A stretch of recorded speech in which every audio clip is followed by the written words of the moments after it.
રહ્યા છો CNCC ગુજરાત। પાટણના હરિપુરા વિસ્તારમાં તથા તેમને લગતા નિર્મલનગર વચ્ચે આવેલા રેલવે ફાટકમાંથી છેલ્લા ઘણા કેટલા માસથી સરકારી ચેમ્બરમાંથી નીકળતા દૂષિત પાણીથી ત્યાંના લોકોમાં રોષ જોવા મળ્યો। તેમને નગરપાલિકાને વારંવાર લેખિતમાં અરજી આપતા પણ આ પ્રશ્નનો કોઈ હલ કે નિવારણ આવ્યું નથી। આવામાં અમે CNCC ગુજરાત તેમની સમસ્યા સમજીને તેમની અરજી લઈને નગરપાલિકામાં પહોંચ્યા હતા। ચીફ ઓફિસરને મળતા તેમણે નગરપાલિકાના ભૂગર્ભ ગટરના કોન્ટ્રાક્ટર કીર્તિભાઈ પટેલ સમક્ષ રજૂઆત કરવા કહ્યું। તેમના સમક્ષ રજૂઆત કરતા તેમણે જણાવ્યું કે આ પ્રશ્નનો ઉકેલ તેઓ આગામી 2 દિવસમાં લાવશે તથા ત્યાંના લોકોને આશ્વાસન આપતા કહ્યું કે તે નાળામાં જતું પાણી અટકાવીશું તથા ત્યાંની સફાઈ કરાવીશું જેથી ત્યાંના રહેવાસીઓને ગંદકીનો સામનો કરવો ન પડે। હવે આપણે જોઈશું કે શું નગરપાલિકા આ પ્રશ્નનો ઉકેલ લાવી શકશે કે કેમ। તો ફરીથી અમે તમારી સામે 2 દિવસ પછી આ પ્રશ્નનો ઉકેલ આવ્યો કે નહીં તેની જાણકારી લઈને પ્રસ્તુત થઈશું। પાટણ ખાતે આવેલા હરિપુર તેમજ નિર્મલનગર વચ્ચે આવેલા રેલવે ફાટકના નીચે ગટરમાંથી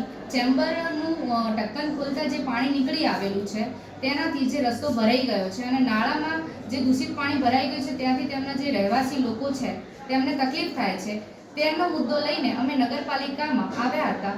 તેથી આપણે સરનું મંતવ્ય જાણીએ કે સર આ બાબતે શું કહેવા માંગે છે। સર તમે આ બાબતે શું કહેશો।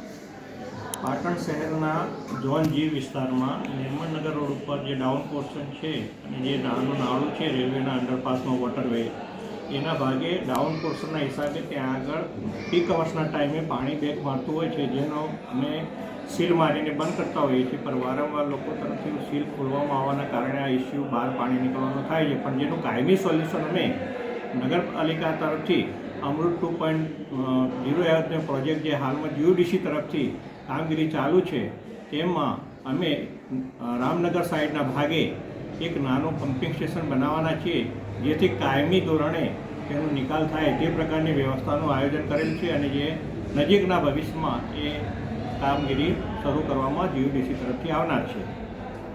અને આ જે પ્રશ્ન છે એ તમે એના પર શું એક્શન લેશો। 1-2 દિવસમાં કે કેટલા સમયમાં તમે એક્શન લેવાના છો। જે બાબતે કામગીરી કરવા માટે અમે ઇજારદારને સૂચના આપેલ છે જે લગભગ આગામી 2 દિવસમાં પૂર્ણ થશે। રિપોર્ટર નીલકમલ ચૌહાણ, પાટણ।